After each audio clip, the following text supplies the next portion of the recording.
Hey up, I'm Alex, I'm the 9th Digidestined, and today I would like to show off the brand spanking new Digimon Dynamotion action figures. Lol, they're not action figures, they're just figures.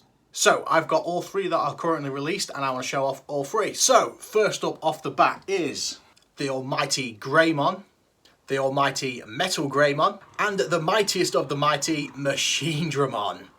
So, let's have a look at Greymon. Greymon is massive. The first thing about these figures is they are massive. I was not expecting them to be this big. Look how big that is. That is just so sick.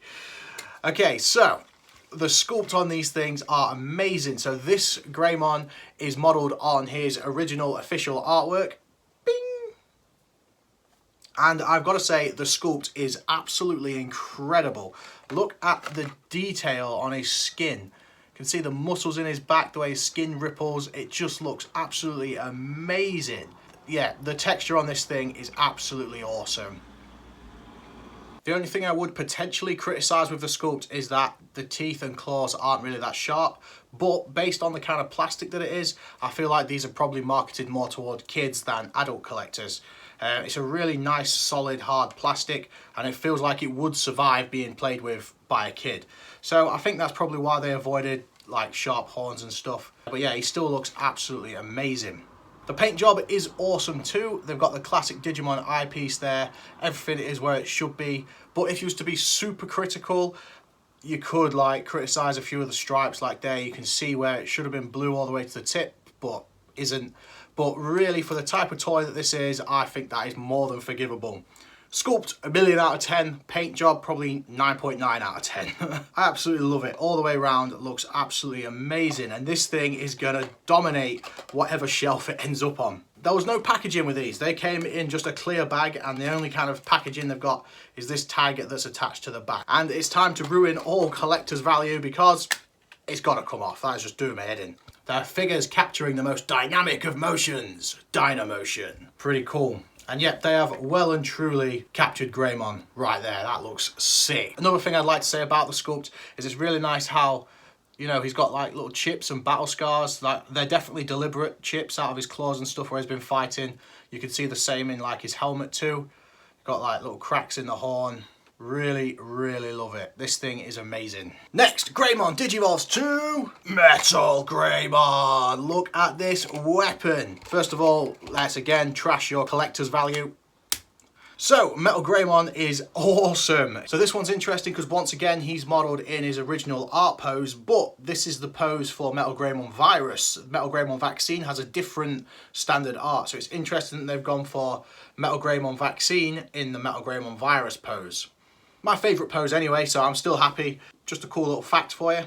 So the sculpt once again is absolutely amazing. And I think the way it was packaged is what's caused his claws to bend, and I can fix this, and I don't know if this will be like it for everybody, but mine have arrived like this, but they will bend, see?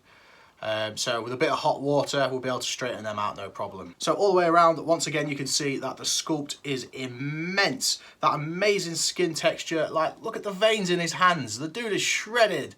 Look at this, it's all absolutely beautiful. From every angle, this figure looks perfect. Got all the metal on his tail. And the paint job on MetalGreymon, I have to say, is flawless. I love the chrome Digizoid, the shiny effect they've got on here. It would have been nice if the horn was in the shiny too, but that's forgivable. Yeah, I can't see any imperfections in the paint whatsoever. It just looks perfect. Even underneath, we've got that beautiful texture all over that makes him look almost real. I love it. And once again, they've included like little battle scar details, which just adds to that really edgy kind of battered Digimon look, you know, with all the scratchy lines and stuff. I love it. This thing's brilliant. And my favourite Digivolution for MetalGreymon, ladies and gentlemen, it's Machinedramon. Look at this weapon. I was so stoked when they announced Machinedramon for the Mega here and not WarGreymon. It was nice to get a bit of a change because, you know, WarGreymon and Omnimon, they're well represented in the figure lines anyway, so it's nice to see Machinedramon getting some love. Once again, let's make him worthless for a collector. Taking the tags off. Right, this guy's massive. So, the sculpt, again, is absolutely magnificent. This dude is battle ready and prepared for war. Interestingly, this time they've not gone for his stock art pose. They've actually given him a more dynamic one. This one actually reminds me of Digimon World Next Order. I feel like we see Machinedramon in this kind of angle quite a lot there. But yeah, once again, the sculpt here is amazing. I'd also like to say that the paintwork is awesome on this, but I would say that I think his main body is a little bit dull. Like, they've gone for the nice shiny paint on his head, and they've managed to get his teeth nice and pointy too. But yeah, they've gone for this nice shiny paint on his head and on his claws, but the rest of the body is this kind of matte grey, where I think it would have looked nicer if it was all that nice shiny chrome Digizoid. But he still looks amazing, and the bits they have painted look great. You know, got all the lights and stuff, the cables. Another small thing that I would have included is his eyes. They've left them blank. So Machinedramon, when he's in attack mode, his eyes are red. And so it would have been nice to see some nice red paint in those eyes, because this guy's obviously about to attack. But yeah, he looks absolutely amazing. He's just such a presence. This is amazing. I absolutely love him.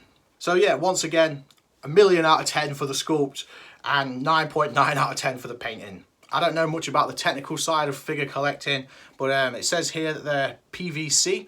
If that means anything to you guys, just thought I'd include that. But yeah, it does feel like these are potentially marketed towards kids, because they feel nice and solid. I feel like these will survive being like smashed against each other in Digimon battles and stuff. I don't feel like they're a premium figure as such, you know. I think these cost me about £20 each before import tax and all that. And I got these from HobbyLinkJapan, who were absolutely phenomenal, by the way. Yeah, I think these are brilliant. And it's also interesting that they didn't come in a big fancy pants box, because that also makes me think this isn't aimed exclusively at adult collectors. It feels like these might be intended to be toys, which is nice. But yeah, the absolute size of these things is just amazing. I had no idea they were going to be this big. Another thing, it looks like in the pictures that they might be posable. So you can see a couple of joints here, but they're not. None of these joins actually move, which isn't a problem for me at all, but just in case you was curious about that. So let's have one last sweeping look at them. We've got Greymon, MetalGreymon, Machinedramon. So yeah, nice quick snappy look at the Digimon Dynamotion action figures. Lol, they're not action figures, they're just figures. Anyway, that's that. Thanks for watching, stay safe, stay ace, keep rocking, peace.